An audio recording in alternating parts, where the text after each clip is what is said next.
Amari was talking about how quickly you're getting the ball out of your hands now. Can you talk about that? Is that just the understanding of the offense and leads to the completion percentage? Yeah, for sure. I mean, I think it's a few different aspects. I mean, I think it's, as you said, just the understanding the offense, being in this offense, and for a while now, but also just the preparation. I mean, you go back to the spring, to a lot of those routes are timing routes and trust routes, and that's the work that we've put in over a couple of years with these guys. And not only that, just watching, knowing what the defense is going to give me, the preparation and film study of knowing and staying ahead of those guys from what I see pre-snap to post-snap, and trusting it, and trusting throughout the week the preparation and everything we've done and seen at practice, and just letting it go. Coach Rule said you remind him of Brady and Manning, how you control them to the line of scrimmage. Think about what somebody said. Yeah, I mean, it's a hell of a compliment. Those are two guys that I idolized when I first started playing this position. One being a kid from Louisiana, obviously seeing Drew Brees, and then knowing Peyton Manning from there as well. Yeah, two guys I look up to, and that when I'm creating all these words, these signals, I mean, I think about the way that they handle the game at the line of scrimmage. They were playing the game before the snap that allowed them to be ahead of the defense post-snap. So, I mean, it's a hell of a compliment, and I've just got to continue to get better, though. What can you do at the line of scrimmage now that you couldn't do 2, 3, 4 years ago? Sorry, one more time? What can you do at the line of scrimmage now mentally that you couldn't do 2, 3, 4 years ago? Or what can you do more quickly? Yeah, I mean, all of it, honestly. I mean, just recognizing the defense. I think that's the best part of experience is that, yeah, you see things faster, you're able to recognize them faster, and you trust it. You're not second-guessing yourself, and I think that's just the result of, as I said, great preparation and then just experience. Dak, what do you see in this Carolina defense? Yeah, confidence defense, a defense that plays fast. They've got some great edge rushers and some, I mean, speed in the back end. And when you start off 3-0, there's a reason. I think they're a big part of that. So we know we've got a confident bunch coming in, and we've got to start fast and get on them early. Are your mechanics better now as you compare to previous years just because you're learning position more and more? Yeah, for sure. I mean, I'm never going to stop learning, never going to stop pushing myself. And I think the more reps on task, the better you get. And so, I mean, that's just another off-season in the books that I put in. And I was very intentional and purposeful with everything that I did. And, yeah, it's happening smoother. What is it like for you when you're able to get the ball to guys like Cedric Wilson and Dalton Schultz, knowing that they haven't necessarily gotten some of those balls, and it feels like for the most part this offense has been fairly unselfish? That's the biggest success in this offense is how unselfish all of us are, how unselfish everybody is, and how much it means that those guys are making the plays. But then you look and you see the way Coop celebrates when another guy gets a catch, or you see the blocking that those guys are doing for one another. As I've continued to say, we don't have an ego, and we don't have it individually, but we've allowed it to come together and to be one ego. One ego is this offense, and it's special. All those guys are special players, but they're special men with great attitude, and I think that's the underlying factor of all of this. Carolina leads the NFL in sacks, and not only that, they've got more guys with at least one sack than any other team in the league. Does that make it more difficult for you to prepare for who might be coming from down to down, or how do you deal with that? No, I mean, I go into this game trusting my offensive line, trusting all the blockers that we have that are going to be accounted. They're going to be asked to do that, and trust the preparation and the plan that we have going back to training camp, whether it's getting on the right page with just the communication and our protection. And I think if you watch a lot of the other games, nothing against this defense, they're great and they give a lot of different looks, but I don't know how much other guys have had planned for them. And so for us, it's just about just being tight on that and making sure we've got everybody accounted for pre-snap. Can you go back to 2016 real quick and just a moment or anything that ever stood out to you where you were like with Kellen Moore that made you think, man, this guy's got a future as a coach, or he's kind of like an offensive genius? Anything, like a conversation you guys had? Yeah, I mean, I'm sure there was a few. Yeah, he was drawing up plays and talking about plays time and time again and showing me on note cards, and we were just trying to figure out ways to get him to Coach Linehan. So, I mean, yeah, I'm not surprised by anything that he's doing. I mean, I saw it from the first beginning. I mean, when I first got here, that's the guy, when you get drafted in the 4th round and you're thrown in there and you're taking reps with the threes, you're just trying to beat the number 2 out. And I remember time and time again he'd give me a headache because I wouldn't understand how he was getting the ball out so early, or how fast he recognized defense. And from that moment forward, I knew that, yeah, he was special in the way that he sees the game.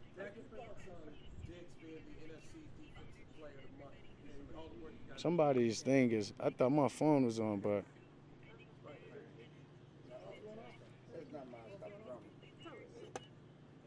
Oh, I thought it was my phone. I'm like, man, like, I done turn it off 5 times. I'm sorry.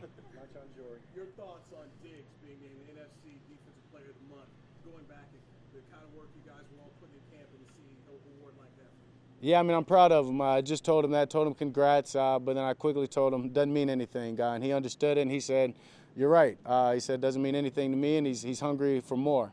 This is just the beginning, and I think this is just a result of, as you said, the competition from the spring to training camp. Just the way that he goes out there and he competes with every receiver that we have, how confident he is in his game, and he just continues to get better. And, I mean, that ball that Hurts through, that's a pass I never throw against Diggs. So the moment it came out, I knew what the result in that was. You keep telling them it don't mean anything. You know, obviously, McCarthy talked to us earlier in the week about you guys handling success, not getting too overconfident, not eating the cheese. If y'all made a point to not do that this week, has he talked to you about that? Yeah, I mean, we've mentioned it, but I mean, we're 2-1. I mean, cheese isn't that good, honestly. I mean, yeah, I mean. Yeah, I mean, that's all outside of this.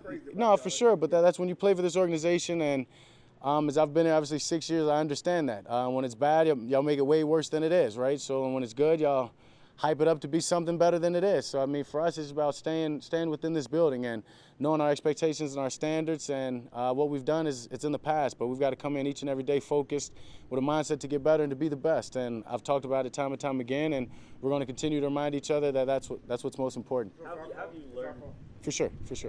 How have you learned to help your teammates not have a letdown coming off a big win like this? Yeah, I mean, you've got to be vocal. You've got to communicate. You've got to make sure the young guys understand that that's part of being a Dallas Cowboy. As you're as good as your last game, and when your last game was good, they're going to make it to be something really great. And as I said, when it's bad, you feel like it's the end of the world. So you've got to be able to wipe that slate clean every day when you come in, and knowing that there's a lot of work to be done. And as I said, we're only 2-1 with a lot of work to go. You talk about being unselfish, one ego. In all the years you played quarterback, how rare or remarkable is that in your opinion? I mean, I've played on some good teams with, some great people in there. But this is by far the most unselfish group there is. I mean, you see the way that, as I said, Coop celebrates when CD catches the big bomb early in the game, and the excitement they have, and it's true. I mean, it's not just on game day, but it's day in and day out at practice. It's those guys, those receivers going and digging out the safeties for the run game to get going.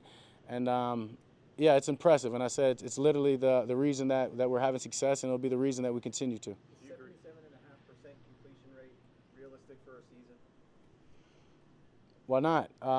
Yeah, when you have the receivers that I have, you have the protection that's happening, and you prepare the way that I do, and Kellen's dialing them up, I don't see why not. I don't see why it can't get better. But that's the way that I live. That's the way that the standards I hold myself to and I hold this offense to. And everybody in this building should take credit in that, especially on the offensive side, but not just that, the defense. I mean, I come out every day, and it's rough. Anytime we compete against, whether it's the scout team or whether it's 2 minute right there at the end of practice, those guys make it hard, and those guys show me the throws that I can and I can't make, and then I get into a game and just allow everything that I've done throughout the week in preparation to take over. How impressed are you with the defensive makeover this year? How impressed are you with the defensive makeover and improvement, and sort of how reassuring is it as a quarterback that you have that on your side go with you? Yeah, I mean, it's definitely reassuring, and I'm happy for those guys. I just know that they're communicating well, and that's where it starts. They trust one another, and you can see it. It's very evident, as I said, obviously on Monday, but just every day at practice. And anytime we go against them, it's evident how much trust they have in one another and how much trust they've got in DQ and their coaches. And I think it's very, very reassuring just to know that we don't have to press, we don't have to try to do too much. We've got a defense that will go out there and get turnovers, and we've got to stop them back-to-back week, giving the ball right back. So we're looking to reward them for some of these turnovers coming forward. The other side of the completion percentage, on Monday night, you're talking about the running and the risk reward that you always weigh. Is that equation much different now for you, the way you're completing passes with the injury last season? Do you view the risk reward of running much differently? I mean, I think everything plays a part in that. I think it's just not trying to do too much individually, knowing that you've got playmakers around you, you've got a great defense that can get you the ball back if you need it. It's just trusting the whole process, trusting everything from the spring to now that we've put in. I mean, Coach is building a winning culture, and so I don't feel like I have to go out there and try to do everything myself. That I've got an amazing supporting cast on offense and a lot of playmakers that'll if I just go down and get a yard and come back, we can hand it to Zeke the next play, or Kellen will dial up a great play for us to get those yards back. That just the whole risk versus reward, every aspect of preparation, everything we've been through as an organization plays a part in that. When you were in week 2 and 3, Zeke said that he was literally just trying to do whatever this offense asked of him to do. But how much did his confidence go up after a game like Nick saw against the Eagles? I mean, I don't know if he's ever been shy of confidence. Turn on the tape for years, and there's been good games. So, I mean, he knows that it's all just a part of doing whatever it takes to win. And when an offense or when a defense gives us looks for him to run, that's what we're going to go to. And if it requires him to block time and time again and pick up the backer that's blitzing, he's going to do that. As I've continued to say, he's probably one of the most unselfish. And when you have a guy like that in the locker room, it allows everybody else to shut their ego down. Dak, what you just said about coaches building a winning culture, say a little bit more about that stuff that's hard for us to see, especially when we're literally never in the locker room. How does that manifest itself? Yeah, I mean, that was goal number one when we started in the spring, is building a winning culture. And from everything we do at practice, competing against one another, from the locker room, from our brotherhood and team meetings, everything's about just getting tighter as a group and trusting one another, offense trusting defense, defense trusting special teams, and just allowing that whole process to be just to speed up, honestly. And yeah, it's been special. I mean, this is a special group, but we've got special players and special men and everybody that's a part of it, from coach to the guys on the show team. Everybody's a part of the success, and as I said, it's only the beginning. I mean, we're 2-1 with a long way to go, and yeah, we can't think that we've done anything yet, and that's what the winning culture is about, is not being complacent, not being satisfied, and just continuing to want to be the best. What is McCarthy doing specifically to help build that winning culture this year? I mean, he sets the tone. We have team meetings every day, and that's what it starts with. So, I mean, he's communicating it. And once you communicate that, it allows from him down to feel it, to believe it, and to work on it. And it's as simple as that. Knowing how much they blitz, what in your mind makes a quarterback good against the blitz? It's communication with the other 10 guys. If we're all on the same page, it doesn't matter what the defense gives. If we've got answers for to block this one side up and to break hot on the other side, as long as that's communicated and understood, it really doesn't matter what they do. Dak, when you were physically limited from November to March, what were you doing, or what were some of the ways you were keeping your mental game sharp? Yeah, I mean, watching football. Honestly, I mean, watching the games that were on, watching a lot of great playoff football, and then studying film in that sense, and reading books. So, I mean, yeah, there's a lot that went into that I feel like made me better when I was able to get back on my feet and start rolling. What was your favorite book that you read during that time? Definitely Relentless, yeah, during that time. Why?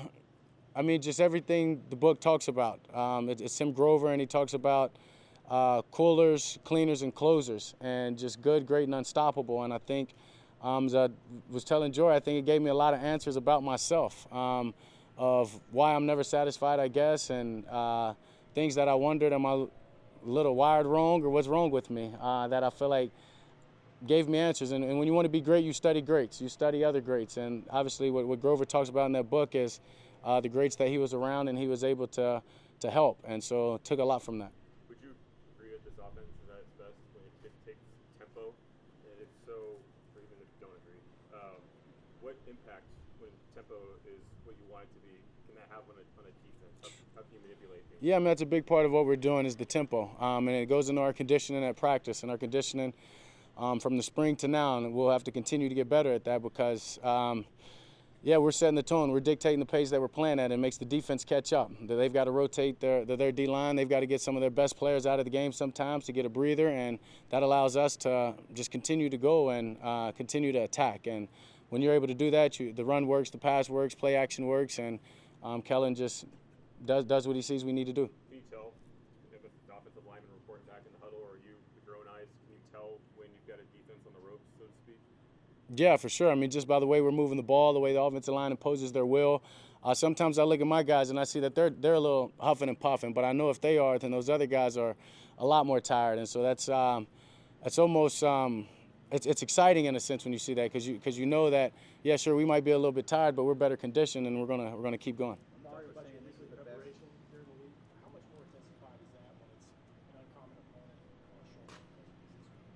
Yeah, I mean, you've got to be focused in on that. But I think more than anything, it's about the communication that we all have as an offense of these unscouted looks and if they may come up. But it's about trusting what we've done from the spring. Is everything that we have within our game plan has rules, has responsibilities. So knowing that in case something comes up that we're not expecting for, just go back to our camp rules as we call it, and that's the way that we attack anything.